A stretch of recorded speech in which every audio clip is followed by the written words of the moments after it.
era pra eu estar morta exatamente essa época do ano. Mas de verdade, eu tava olhando e essa data bate certinho com a data que era pra eu estar morta. Só que eu não sei se isso estava nos planos de Deus ou uma outra coisa que eu não contei pra vocês. Vocês sabem da trombofilia, que é a minha condição, que eu tenho que tomar todos os dias uma injeção e tudo mais, porque senão eu perco o bebê e eu posso morrer. Mas o que vocês não sabem é que a Sofia já sabia que se eu tivesse outro bebê, eu morreria. Ela falava assim pra mim: mãe, você vai morrer igual a Thaís. Vem cá tomar um café comigo e eu conto tudo pra você. É assim, ó. Não sei se você lembra que a nossa babá faleceu.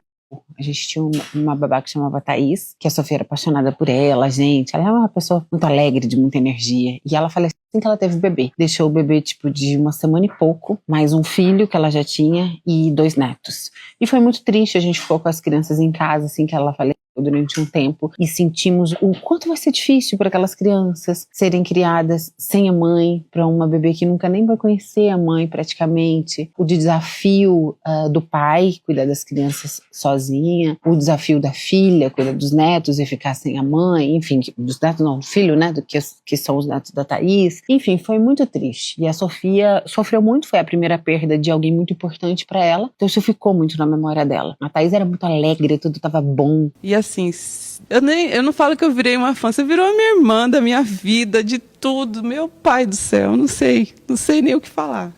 Hoje em dia, a minha vida é outra. A Thaís era uma pessoa que ela tinha já uma condição com bastante dificuldade. Quando ela teve o primeiro filho dela, ela falou que ela ficou na cama a gravidez inteira, que ela não saía da cama. Então, por eu já saber que ela tinha uma condição especial, eu coloquei ela no meu médico, que é o melhor médico que tem, para fazer os melhores exames e tudo mais, e para descobrir se ela não tinha outra coisa. E a gente descobriu que ela tinha trombofilia. Descobrimos bem no comecinho, por isso que a Isa, que é a filha que nasceu, está aqui, senão ela não estaria. E ela começou a fazer um tratamento bem forte, com a Clexane, entre outras coisas. E o médico falou que depois, obviamente, que a bebê nascesse, ela tinha que continuar tomando injeção, porque senão ela morreu. Eu não entendi o que aconteceu exatamente, ninguém entendeu, mas ela morreu. Depois eu entendi que ela escolheu parar de tomar o remédio. Você tem que tomar no mínimo 40 dias depois da gravidez, depois do parto. Por quê? A trombofilia é uma doença, é uma condição que você cria coágulos no seu sangue. O seu sangue fica grosso, digamos assim, a grosso modo, né? E esses coágulos, eles podem vir para a cabeça e te dar um AVC, ou ele vai para o seu pulmão e te dá uma embolia pulmonar. Enfim, você tem alguma morte de alguma forma por esses coágulos. Então, você tem que tomar a Clexane para o seu sangue ficar fino e você não formar coágulo, porque senão você morre. Quando você tem um parto, é impossível você não formar coágulo, porque existe uma perda de sangue muito grande, existe uma cicatrização muito grande, principalmente se é uma cesárea, que foi o caso da Thaís. E quem tem trombofilia também não pode ser parto normal, tem que ser cesárea, tem que esperar um tempo mínimo aí, mas não pode esperar o máximo, tem toda uma questão. Bom, assim que a Thaís foi muito difícil para todo mundo e a Sofia ficava repetindo que sentia saudade e tudo mais, e logo na sequência eu engravidei. Só que antes de eu engravidar, eu recebi uma profecia. E quando eu engravidei, a Sofia dizia que eu ia morrer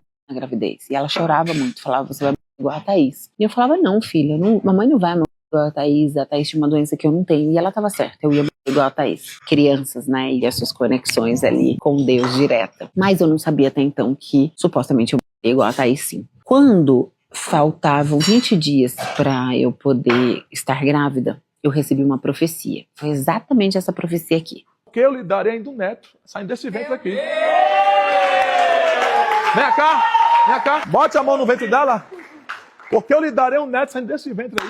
Essa profecia foi do Saulo. E na época a gente filmou a nossa célula, porque a gente faz célula toda sexta-feira. E aí sempre vem pessoas especiais, às vezes a gente deixa a câmera da casa mesmo filmando, às vezes a gente bota uma câmera para depois rever a palavra, rever alguma coisa. E nesse caso eu falei: nunca vou nem poder usar esse vídeo, porque com certeza absoluta esse cara errou, né? Porque falar que obrigada, falar que eu queria um talher também, você pega pra mim? Obrigadão. Falar que eu vou engravidar em 20 dias era impossível porque eu não tava ovulando. O médico falou que eu não tinha óvulos, que era impossível eu engravidar. Então eu tava iniciando um tratamento para começar a preparar o meu corpo para engravidar. E eu tava com uma cirurgia marcada para colocar uma reposição de hormônios para induzir a produção dos óvulos. E aí eu comentei com o pessoal, falei: cara, o Saulo se comprometeu muito obrigada.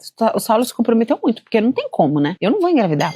O meu médico já falou que eu não tô ovulando. E a gente falou: meu Deus, corajoso esse profeta, e colocou em conta e risco, e não vai acontecer. Bom, antes de fazer a cirurgia, eu falei pro meu médico, falei, doutor, vamos fazer um exame pra ver se eu não tô grávida? Aí ele falou, mas não tem como você engravidar, é impossível. Você precisa colocar esse hormônio e tal, enfim. Aí eu marquei a cirurgia e fui. E fiz. Quando eu fiz a cirurgia, eu senti uma coisa estranha no meu coração, um incômodo. E aí eu falei, você quer saber? Eu vou lá, assim, ver se eu tô grávida.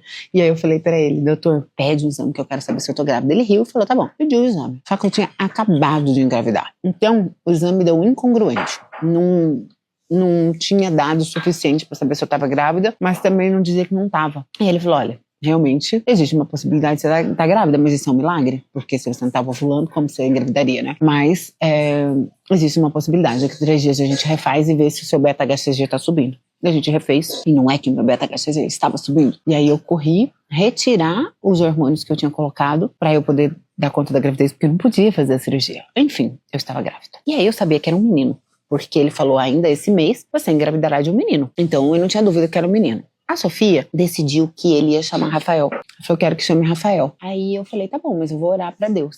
E aí, na oração, eu senti no meu coração que deveria chamar Rafá. Conversei com meu marido sentiu muito forte também. E a gente foi pesquisar o nome Rafá, e Rafá é o Deus da cura. Olha que forte, olha que interessante. E exatamente a gente deu esse nome de Rafá sem ter a menor ideia que o Rafá viria me curar. Ah, mas como viria te curar, Maíra? Pois é. Quando eu ia completar 3 meses, eu já estava com a sexagem, que é o exame para ver o sexo, pronto, marcado. Eu ia completar 3 meses e era ano novo, e eu perdi o Rafá no ano novo, no dia do ano novo. E foi muito triste, a gente ainda não tinha tirado a prova que era homem, mas a gente sentia. Aí o médico falou, olha, Maíra, você tem 2 maneiras, o médico do hospital tem 2 maneiras, você pode fazer a coretagem ou você pode esperar e sair em casa. A gente pode esperar até 20 dias, se não sair em 20 dias a gente tem que fazer. Tá bom, eu vou esperar. Só que em nenhum momento ninguém do hospital me falou que eu ia ter dor de parto e eu ia parir o meu filho, porque se eles tivessem me falado, eu não sei se eu queria, sabe, passar por tudo isso. Mas Deus sabe de todas as coisas e Ele sabe como as coisas têm que acontecer e o que tem que ser feito.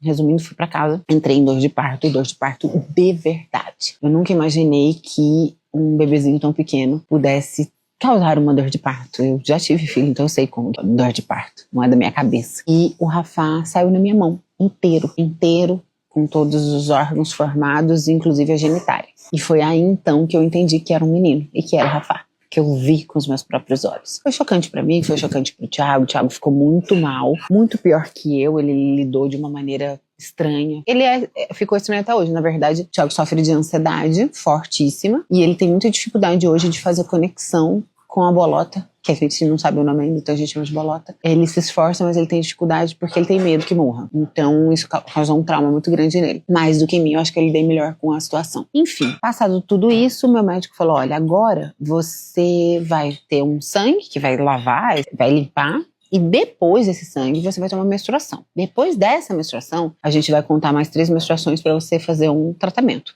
Então, na minha cabeça, eu ia fazer tratamento para engravidar. E eu só poderia engravidar depois de ter menstruação. Antes disso, não existe a possibilidade. Esse sangue que sai não é menstruação. Então, não estou ovulando. E aí, eu comecei a ter esse sangue de limpeza, que diz, e viajei para Bahamas. Em Bahamas, o Thiago resolveu tomar um vinho, e eu não gosto de beber. Nunca gostei, e ele gosta. E aí ele falou, amor, vamos tomar um vinho? Eu, como não queria o vinho, eu falei, vai que eu tô grávida. E não tinha como eu estar grávida. Aí ele falou, não, amor, não tem como você estar grávida. Não vai que eu tô. Não faz o exame antes? Aí ele falou, tá. Eu fui enrolando ele, até que ele comprou o exame. E eu tive que fazer o exame. E eu estava grávida. Então eu falei, meu Deus, como que eu tô grávida? Me menstruei. Eu liguei pro meu médico, ele falou, menina, mas quanto milagre com você. Mas eu vou te virar de ponta cabeça, porque você tem 42 anos. E se você engravidou tão rápido, tem alguma coisa errada. Não era pra você ter perdido o bebê. Algo de errado não está certo. O médico é muito bom, o Dr. Cláudio. E ele realmente refez exames que não faria sentido pedir pra uma mulher que já tem 2 filhos. E descobriu que eu tenho trombofilia adquirida. Eu não vou entrar nesse motivo aqui, porque é um motivo meio polêmico, mas a gente sabe o motivo pelo qual essa minha trombofilia adquirida aconteceu, mas eu não vou entrar, nesse vídeo eu não vou entrar. Eu penso se mais pra frente vale a pena entrar nesse quesito por aqui. Mas enfim, uma vez que eu tenho esse diagnóstico, o médico falou, olha, o Rafá foi um milagre de Deus e ele veio para te curar. E o Rafá tem o nome de Deus da cura. Por que veio para me curar? Porque se eu não tivesse perdido o Rafá, eu não tinha feito os exames e eu não tomaria Clexane. Se eu não estivesse tomando Clexane, possivelmente eu morreria do parto ou depois do parto, como aconteceu com a Thaís, ou morrer eu e o Rafa exatamente nessa época do ano que ele ia estar nascendo, porque a trombofilia tinha matado eu tinha me matado, tinha matado o bebê e etc. E talvez eu não estivesse aqui para contar essa história, mas é um testemunho lindo, porque Deus sabe de todas as coisas, e desde que eu engravidei da Bolota, a Sofia nunca teve medo da minha gravidez, nunca disse que eu ia morrer e não repetia as mesmas coisas. Então tudo estava escrito, tudo tem um porquê. Por mais que a gente não entenda e por mais que a gente não aceite a hora que as coisas acontecem do jeito que elas têm que acontecer. E a gente só tem que agradecer. Então eu sou muito grata pelo Rafa, por ele ter tido esse tempo comigo e por ele ter cumprido o papel que Deus desenhou pra ele. E hoje eu tomo essas injeções que vocês perguntaram, como é que você dá conta? É super ardida, todos os dias. Pra mim é um milagre poder tomar injeção todos os dias e sentir sim o ardido, mas estar viva. É isso.